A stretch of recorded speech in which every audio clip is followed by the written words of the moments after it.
Hi అండి. Welcome to Giri Telangana academy. Telangana కల్చర్‌లో భాగంగా చెంచుల యొక్క నృత్యాలు, చెంచులు చేసేటటువంటి నాట్య ప్రదర్శనలు ఏంటివని చూస్తే, ముఖ్యంగా ఈ చెంచు తెగ తెలంగాణ రాష్ట్రంలోని నల్లమల అడవి పరివాహ ప్రాంతంలో, అమ్రాబాద్ ఫారెస్ట్ ఏరియా ప్రాంతంలో వారి యొక్క నివాసం ఉంది. అంటే నాగర్ కర్నూలు, పూర్వం మహబూబ్‌నగర్ జిల్లా, ప్రస్తుతం నాగర్ కర్నూలు జిల్లా పరివాహ ప్రాంతంలో వీరి నివాసం ఉన్నది. తెలంగాణ ప్రాంతంలో. వీరి యొక్క నివాస స్థావరాలను ఎవరి చెంచుల యొక్క నివాస స్థావరాలని మనము పెంటలు అంటాం.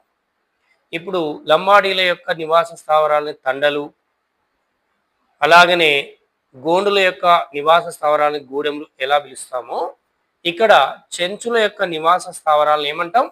పెంటలు. ఈగల పెంట, దోమల పెంట అని మనం శ్రీశైలం వెళ్తుంటే వస్తుంటాయి. అవన్నీ ఎవరి నివాస స్థావరాలు? చెంచుల యొక్క నివాస స్థావరాలు.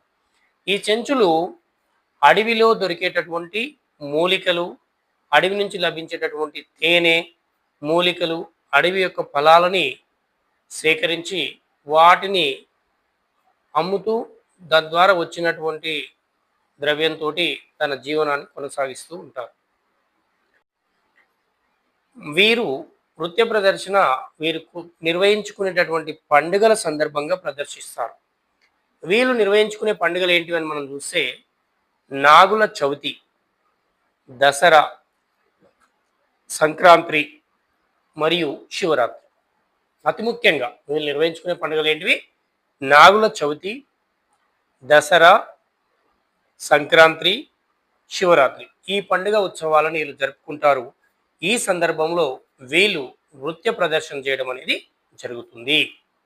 మరొకటి, వీరు ఒక వ్యక్తి జన్మించిన సమయంలో, అతను మరణించిన సమయంలో, మరియు వివాహ సమయంలో అంటే పెళ్లి సమయంలో కూడా నృత్య ప్రదర్శన చేయడం అనేది జరుగుతుంది. 3 సందర్భాలు ఇవి. ఒకటి జనన సమయంలో, మరణ సమయంలో, వివాహ సమయంలో కూడా నృత్య ప్రదర్శన చేస్తారు చెంచులు. వీరి యొక్క నృత్యాలు ఏంటివంటే, వీరి యొక్క నృత్య వాయిద్యాన్ని చూస్తే తప్పెట, ఫ్లూటు, నాదస్వరం చాలా ఇంపార్టెంట్. చెంచులు నృత్య ప్రదర్శనలో ఉపయోగించే పరికరాలు ఏంటివంటే, ఒకటి తప్పెట, ఫ్లూటు, నాదస్వరం. ఇవి వీరు నృత్య ప్రదర్శనలో ఉపయోగించేటటువంటి పరికరాలు. ఎవరు? చెంచులు. వీరి నృత్యాలలో స్త్రీ పురుషులు కలిసి నృత్య ప్రదర్శన చేయడం అనేది జరుగుతుంది. ముఖ్యంగా నెమలి నృత్యము వీరికి చాలా ప్రీతిప్రాప్తమైనది.